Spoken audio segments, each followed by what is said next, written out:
با نام خدا و با عرض سلام حضور بینندگان عزیز و ارجمند، امیدواریم که در هر جا و هر نقطه‌ای که هستید لحظات بسیار خوب و مفیدی رو بگذرونید. همونطوری که میدونید ما در ایام دهه فجر و دهمین سالگرد پیروزی انقلاب اسلامی قرار داریم. از این نظر بر اون شدیم تا بخشی دیگر از مصاحبه با ارتشبد سابق حسین فردوس رو از سماع نظر گرامیتون بگذرونیم. همونطوری که میدونید اشرف در دربار پهلوی و رژیم گذشته دارای نفوذ و قدرت بسیاری بود، چه در جنبه‌های داخلی و چه در جنبه‌های خارجی. از این نظر ما در این بخش از مصاحبه بیشتر به این خصوصیات خواهیم پرداخت. خب آقای فردوس، شما در مورد خصوصیات اخلاقی و ابعاد مختلف زندگی اشرف توضیح بفرمایید. رئیس بانک، مدیر عامل بانک عمران به محمد شکایت کرده بوده که این 300 میلیون تومان پول گرفته از بانک اشرف برای خانه سازی طرح هم داده طبق مقررات همه چی و حالا 300 میلیون دیگه هم میخواد. بعد از طریق معینیان رئیس دفتر مخصوص چیز نوشته شد بود که تحقیق کنید که این مسئله اشرف برای چی این پول ها رو میخواد. ولی این خودش نشون میده که من نمیدونم چطور شده که برادری که خودش هر شب یا هفته 2 شب میرفت خونش، چرا خودش ازش نمیپرسید که این 300 میلیون برای چی میخوای، که معینیان رو بنده میشه تحقیق کن این پول برای چی میخوای و حساب می‌برد ازش دیگه، که نمیخواسته خودش یه همچین مطلبی عنوان کنه. ما جهانشاهی که رئیس دفترش رو کنیم تقصیر شما هست که بلا فاصله من بیگناه هستم، من اون فردی که این طرح خانه سازی بهش داده میارمش. این جوان خیلی خوشگل 22 ساله ایشون هست. گناه شما پرسیدم که شما این طرح به کجا رسیده، چیکار کردید فلان کردید؟ هیچی. گفت داریم خطکشی میکنیم. گفت خطکشی دارید میکنید که 300 میلیون، حالا تو خطکشی که 300 میلیون احتیاج شما، حالا 300 میلیون دیگه هم خواستید. خلاصه بعد از اینکه فهمیدیم که خب بله دیگه، جهانشاهی گفت رابطه دارد دیگه و این پولها رو میگیره میده به این پسره و از ناراحتی گفت خودم هم دلم میخواد اصلا اینجا برم دیگه، این چه بساطی است، این چه وضعیتی است. و حالا از این 300 میلیون هر 300 میلیونشون نداده باشه، اقلا 100 میلیون، 150 میلیون، 200 میلیون تومان به این پسره داده که همین طوری بخوره. چیه که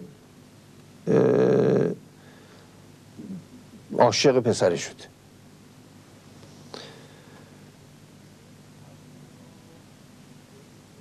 از اینها خب دیگه تعدادی هم که در خارج، همون 2 سالی که من رفته بودم برای دکترا، میگفت گاهی تعطیل روزای یشم بیا هتلی که من هستم. خودش اتاق جدا گرفت و از مادرش و خواهرش هم جداش بود، جدا زندگی میکرد. صبح رفت میرفتیم ساعت 9 مثلا میدیم که یه مردی گرم کلفته و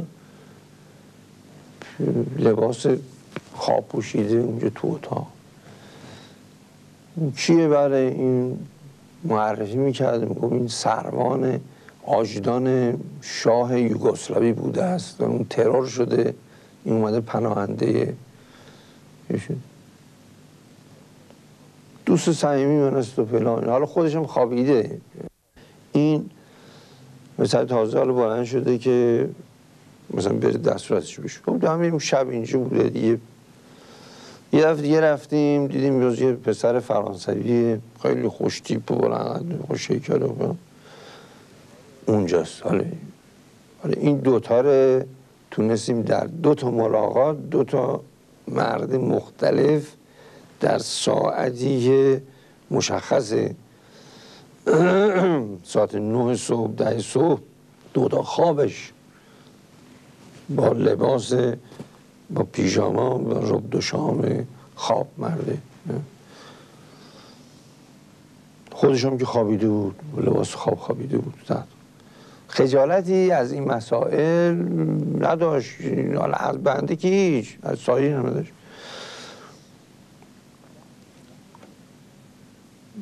بعد رسید به این پرویز راجی که این اخیراً بود. این زیاد چیز شده، معلوم نیستش که مثلا اونهایی که بنده عرض کردم به همین میزان پرویز راجی عاشق اونام نشده باشه. یه جریانی پیش آمد پرویز راجی. من اشرف بنده قائم مقام ساواک بودم، تلفن کرد و که 1 ماه این پرویز راجی رو تعقیبش میکنی، تلفنش رو گوش میکنی، به خصوص با زنهایی که رابطه داره عکس زنها رو برمیداری، مخصوصا در حالاتی که پروش نشسته باشه یا اینها بردارند فلان دادن. خب این یه مسئله بود که تمام ساواک منحله میتونست متوجه بشه، برای اینکه تعقیب مراقبت هر روز باید عوض بشه. عرض کنم که تیم عکاسی، تیم نمیدونم شنود این تلفنی. پرویز راجی چه کسی بود؟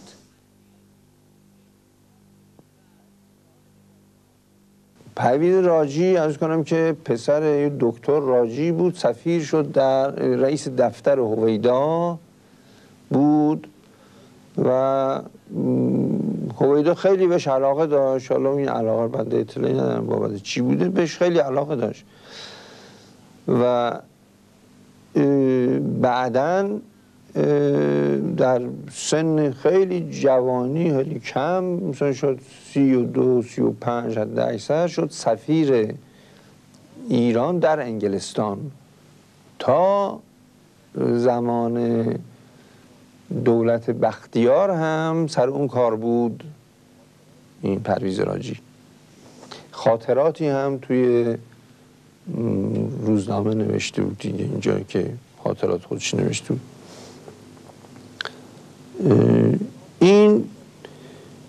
این رو ما فهمیدیم که پس عشق این فرمی است که این پسر اصلا بیچاره کرده بود. حالا می آوردن هر روز برای من از اداره کل 5 ساواک واقع به حساب قسمت فنی بود که این کارها زیر دستش بود. بنده اجازه گرفتم نوشتم این چیزی که به محمد رضا که اشرف میگوید که این پرویز راجی تعقیب بکنید، تلفنش رو گوش بکنید، عکس هایی که پلوی زن ها میشینه عکس بردارید فلان کنید. این من دارم بهتون میگم تمام پرسنل اقلا همین تو همین کار 300 400 تا پرسنل مطلع میشن و مطالعه میکنن حرف هایی که گفته میشه پای تلفن، اینا مطلع میشن.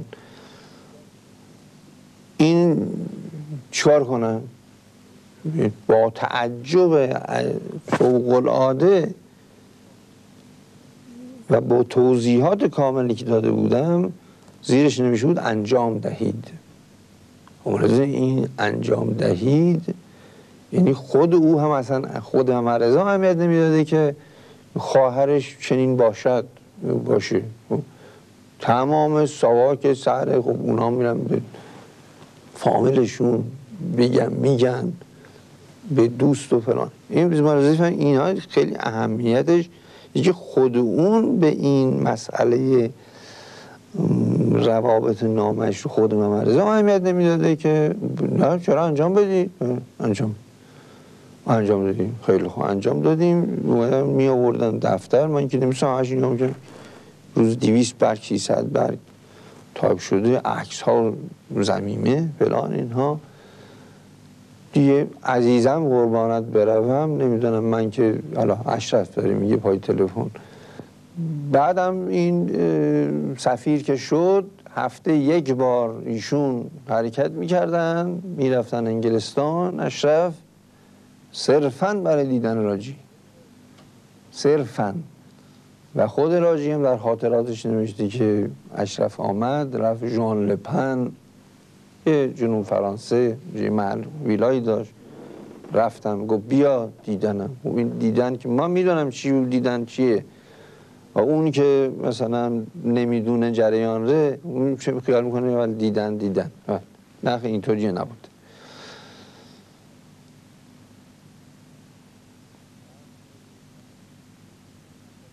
بعد این هم مسئله روابط که من اصلا فکر نمی کنم مثلا یه نمونه ای مثل این بنده که نشنیدم اصلا. خب الان فرض که زن هم فاسد باشد اقلا رعایت سایرین رو میکنه که حداقل یا کسی نفهمد یا حد اون یه چند نفر از دوستانش که مثل خودش هستن بفهمن. این پالانچیان کی بود؟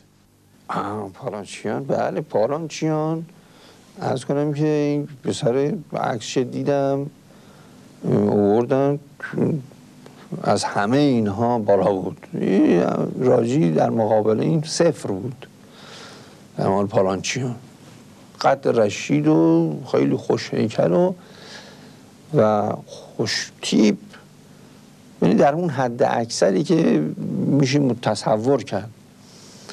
این حالا کجا پیدا که این ارمنی است، ارمنی متمول. و این کجا این دیده بود، چطور شده بود؟ به هر حال دیده بودش، عاشق عجیب شده بود. بعد کار به جایی رسید که من که نصیری هیچ وقت نمیخواست، کاری نداشت، میگه من خودم من با اظهار ادب که رئیس هست تو با دیدون مثلا نگه مثلا تو همه کارا رو انجام میدی و مثلا نمیای با ما صحبت بکنی. این دیدم که فرستاد دنبال من که من گرفتاری پیدا کردم. گفتم چیه؟ گفت بله اشرف تلفن کرده پالانچیان رو بگیرید. بابت چی؟ قضیه چیه؟ اون که احتیاج نداشت، البته اون هر کی میگرفت دستگیر میکرد. اما خب این یکیه چون او گفته بود میگم مبادا مثلا مورد اعتراض محمد پالانچیان چیکار داشتی؟ چیکار کرده بوده؟ تو کدوم فعالیت سیاسی بوده؟ چیکار کرده بوده اصلا؟ به هر حال لابد اجازه میگیره که میگیرتش، میگیره مردای پالانچیان میگیره میزن تو زندان.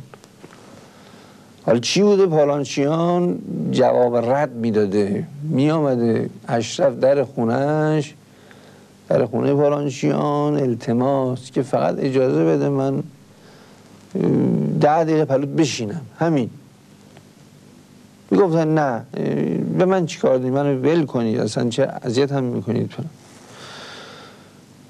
بعد دیده از این را نمیشه، گفتم بگید شاید این به ترس چیز بشه، بیم درش ایجاد بشه، از این راه گرفتن و بعد از 1 ماه آزادش کردن. پیش خودش نه خود به دستور خود اشرف آزادش کردن، پیش خودش حساب کرد که این اونجا ادب شده دیگه، حالا باید دستورش قبول کن. بعد ترتیب میده، یک با مجید بختیاری بود، فامیل همین سریا بود، رفیق بود با پالانچیان، به او میگه که پالانچیان رو بیار نوشهر، من اونجا یه مهمانی میدم اما نگو من هستم، یعنی اشرف نگو من هستم، بیار پالانچیان اونجا. پالانچیان هواپیمای شخصی داشت، هواپیمای 2 موتوره شخصی داشت و هواپیمای میر با همین مجید بختیار دوتایی میرن به نوشهر. حالا میدونین مهمانی هست اونجا، بریم اونجا خوش میگذره و فلان اینها. تعداد دختر پسر اینها جمع شدین و فلان. بعد که به مجید بختیار میگه که اشرف اتاق پشت، حالا خودش نشون نمیده، میگه مستش کن پالانچیان ره. خب اهلش بود و دوتایی میخورن و مست میکنه. مست که میکنه بعد میگه بیارتش توی اتاق فلان اتاق تنها. حالا مهمان مثلا 50-40 تا مهمان داره، میاش تو اتاق، میبرن پالانچیان اونجا، مجید و پالانچیان میرن تو اتاق، اشرف ظاهر میشه، پالانچیان اصلا مسی از سرش در میره یه دفعه دیگه. اونجا به مجید میگه تو خودمونی هستی فلان اینها، دیگه به زانو افتادنش و دیگه التماس و که رحم کن به من، رحم کن. چه رحم میدارم؟ کی میگه رحم کن؟ اشرف میگه به من رحم کن، پالانچیان رحم کن، عزیزم، هر چی، من چی میگفته، رحم کن به من دارم از بین میرم. بعد چیز میگه خیلی خوب، حالا جواب رد میده، به هر حال میگه من همون حرفی که اونجا گفتم. یه فاصله 1 ساعتی 2 ساعتی فاصله میشه. این اشرف میگه خیلی خوب، با من دیگه کاری نداری، پس منم دیگه فهمیدم شناختم تو اینها. از اتاق میره بیرون، میره در یه اتاق دیگری با 2-3 نفر دوستانش لابد توی اونه، مسئله ای نیست. بعد این پالانچیان رو میگه بریم بیرون یه خورده هوا بخوریم و خنک بشیم و اینجا گرم است و میان کنار دریا و بعد یه دفعه میزنه به سرش میگه که بریم سوار هواپیما بشیم. کی میگه؟ کی این حرفو میزنه؟ پالانچیان. سوار هواپیما بشیم.